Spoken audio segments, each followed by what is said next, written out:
426.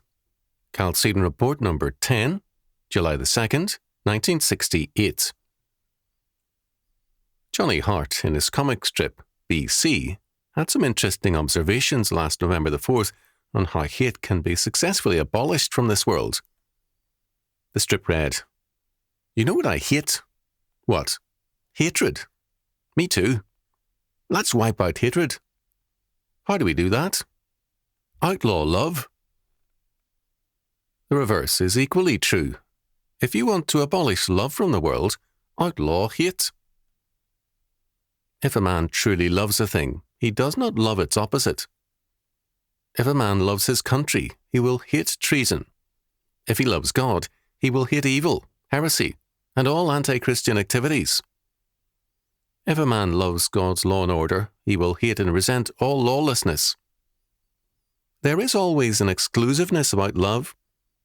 Love cherishes the thing loved and excludes its antithesis. Every attempt, therefore, to abolish hate by telling men they must love all things is an attempt to abolish love. It is a summons not to love, but to hate. Universal love is an impossibility. A man cannot at one and the same time love Christ and love every evil and satanic thing. Our Lord said, "No man can serve two masters, for either he will hate the one and love the other, or else he will hold to the one and despise the other. We cannot serve God and mammon." Matthew chapter 6, verse 24. When we are asked to have this universal love for all things, we are asked to tolerate evil. If a man's attitude towards a criminal and towards a saint be the same, then he is saying that there is no difference between the two. By his tolerance of evil, he is discounting righteousness and acting intolerantly towards the claim of God that they who fear him must depart from evil. Proverbs chapter 3, verse 7. The idea of world brotherhood means a worldwide tolerance of evil and a discounting of the good. When our Lord asked us to love our enemies and our neighbours, he made it clear, as Matthew chapter 19 and Romans chapter 13 reveal, that love is the fulfilling of the second table of the law. Love, in this sense, is the keeper of the law. It means respecting every man's right to life. Thou shalt not kill. Home, thou shalt not commit adultery. Property, thou shalt not steal. Reputation, thou shalt not bear false witness. And these God-given rights must be kept in thought, thou shalt not covet, as well as word and deed. Love, in this sense, is keeping the law, living by law. In the modern sense, when we are asked to love, we are asked to set aside the law. When I was in seminary, most students were prone to use a little poem which met us at every turn. I still know the words, and most ministers, even the soundest, often err by using them. Edward Markham's little poem reads, "He drew a circle that shut me out, heretic, rebel, a thing to flout. But love and I had the wit to win, we drew a circle that took him in." It is easy to confuse this sentiment with the evangelical, quote, passion for souls, end quote, with the desire to redeem men from their sins and to make known to them the saving power of God. The Christian attitude is one of grace towards men, but a realization that, apart from Christ, they are lost sinners.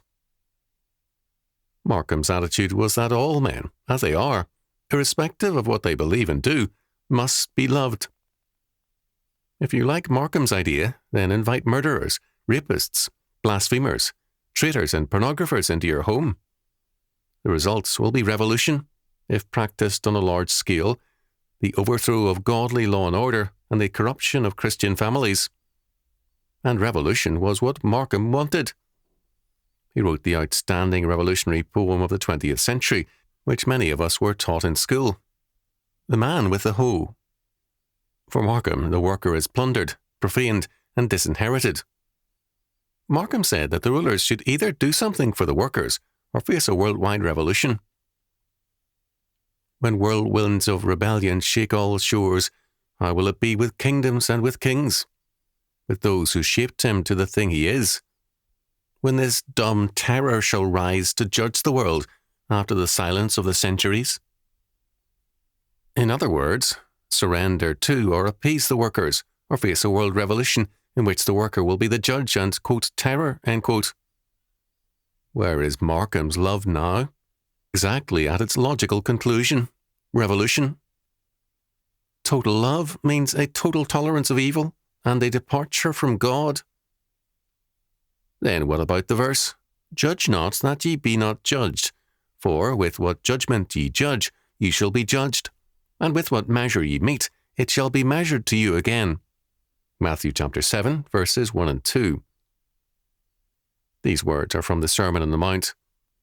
Christ presented true righteousness as against Pharisaic self-righteousness, God's law against man's law. We have no right to judge on purely personal terms. Scripture gives us endless laws and precepts to enable us to discern and judge between good and evil. We shall be judged, Jesus said, with what measure ye judge. If our standard is God's law, then we have the defense and security of God's law, which has already judged, condemned, and freed us in Jesus Christ. If we judge within God's law, we have the protection of God's law. If we judge outside God's law, we have not its protection, but its wrath. The heresy of love is a major menace of our time. Quote, love, end quote, is presented as another way of salvation than Jesus Christ. We are told that people are going to be made new creatures and changed if we love them enough. This is a totally humanistic plan of salvation. It makes man the Saviour rather than Jesus Christ. It is a departure from the faith. But the heresy of love sounds so noble and good that few see it for what it is, a demand that evil be accepted and loved, and a revolution against godly law and order be promoted.